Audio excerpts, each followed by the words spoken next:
Challenging cases, আমরা ইনশাআল্লাহ challenging cases করি আলহামদুলিল্লাহ। চট্টগ্রাম বন্দরনগরীর সর্ববৃহৎ হাসপাতাল এভারকেয়ার হাসপাতাল চট্টগ্রাম 1100 জনেরও বেশি হৃদরোগীর এনজিওপ্লাস্টি স্টেন্টিং চিকিৎসা সফলভাবে সম্পূর্ণ করেছে।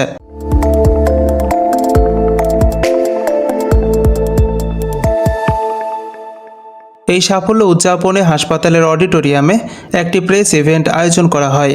সে সময় উপস্থিত ছিলেন এভারকেয়ার হাসপাতাল চট্টগ্রামের হৃদরোগ বিভাগের সিনিয়র কনসালটেন্ট ও বিভাগীয় প্রধান প্রফেসর ডাক্তার শেখ মোহাম্মদ হাসান মামুন, হৃদরোগ বিভাগের senior consultant doctor Zahiruddin Mahmud Ilias, হৃদরোগ বিভাগের senior consultant doctor Mohammad Tarik bin Abdur Rashid ও এভারকেয়ার হাসপাতালের chief operating officer Samir Singh. অনুষ্ঠানে এনজিওপ্লাস্টি স্টেন্টিং চিকিৎসা সম্পর্কে বিস্তারিত তথ্য এবং হৃদরোগের চিকিৎসায় এভারকেয়ার হাসপাতাল চট্টগ্রামের সক্ষমতা সম্পর্কে চিকিৎসকবৃন্দ কথা বলেন। এ সময় উপস্থিত হৃদরোগীরা এভারকেয়ার হাসপাতালে তাদের চিকিৎসা সেবা পাওয়ার অভিজ্ঞতা তুলে ধরেন। আমার মোটামুটি ভালো আছে, আমি সুস্থ আছি। তো নিয়মিত আমার মনে হয় নিয়মিত ওষুধ পেলে আর ডাক্তারের পরামর্শ অনুযায়ী যদি চলে তাহলে একটা মানুষ মোটামুটি সুস্থভাবে থাকতে পারবে। চিকিৎসা হচ্ছে জহিরউদ্দিন মাহমুদ স্যারের কাছে, উনি খুবই ভালো আছে আর আমরা খুবই সন্তুষ্ট আর কি। আল্লাহর রহমতে আমি এখন ভালো আছি।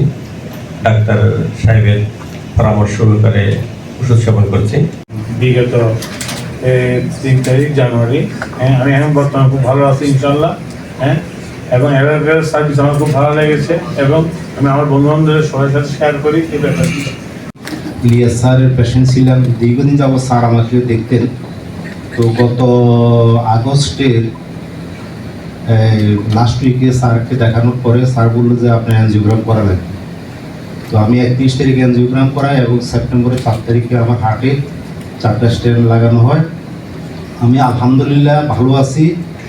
আমার অনেক দীর্ঘদিনের সম্পর্ক, যেহেতু উনি 2010 সাল থেকে আমার পরিবারের সবার ডাক্তার স্যারা বলছে যে একটা রুগী আনতে পারে, সেটা কিন্তু খুব গুরুত্বপূর্ণ কথা।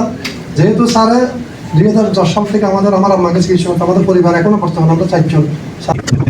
শোচনীয় ছিল যে আমার কলিগরা যারা আমাকে দেখেছেন তারা বলছেন যে আমরা তোমার আশা ছেড়ে দিয়েছিলাম, আমরা ভাবি নাই যে তুমি আবার আমাদের মাঝে ফিরে আসবে। তো আমার অফিস কলিগদেরকেও থ্যাংক ইউ, ওরা তো এখানে নাই, তারপর দিচ্ছি।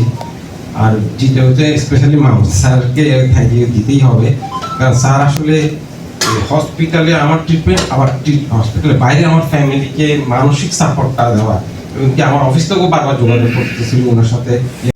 আমার চিকিৎসক প্রফেসর ডক্টর শেখ মোহাম্মদ হাসান মাহমুদ স্যারকে,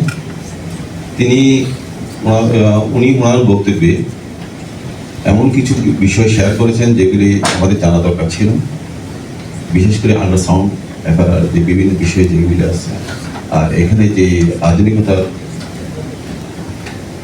কিছু মানে যে প্রযুক্তিগুলি এখানে অতিরিক্ত যেগুলি আছে সেগুলির ব্যাপারে জানার জন্য ধন্যবাদ। I am a patient of Dr. Zahiruddin Mahmud Ilias last 15 years, এবং 2 মাস আগে আমার হার্টে ইন্টারভিউ বসিয়েছি আমি। এখানে অন্যান্য রিভিউ যেভাবে আসছে ওগুলোর সাথে আমি একমত। তবে আমার স্পেশাল একটা রিকোয়েস্ট ছিল টু সিইও স্যার, সেটা হচ্ছে আপনারা পেশেন্ট থেকে যে ফিটা নিচ্ছেন, ডক্টর ফিটা, এটা 1800 টাকা প্লাস এই ট্রান্সপোর্টটা একটা অসুবিধা, রোগটা খুব একটা ভালো না, দূরদূরান্ত থেকে যারা আসে তাদের অনেক খরচ পড়ে যায় ওই ট্রান্সপোর্ট। তো এখানে আপনারা কি কনসিডারেশন করতে পারেন যাতে সাধারণ পেশেন্টরা এখানে আসতে পারে? অনেক পেশেন্ট তারা আসতে চায়, যেমন ডাক্তার জহিরউদ্দিন মাহমুদ ইলিয়াস স্যারের অনেক পেশেন্ট আমি চিনি, তারা এখানে আসতে চায় কিন্তু ফিয়ের জন্য, ফিয়ের ভয়ে তারা এখানে আসে না। দেখি কিডনি দেখি, সোনোগ্রাফি, বহু পুরনো টেকনিক, তো এটা দিয়ে অনেক বড় বড় রোগ ধরা যায়, যেটা কিন্তু চামড়ার বাইরে থেকে করে। আলট্রাসোনোগ্রাফিতে কোনো খোঁচাখুচি হয় না, তারা জানে যারা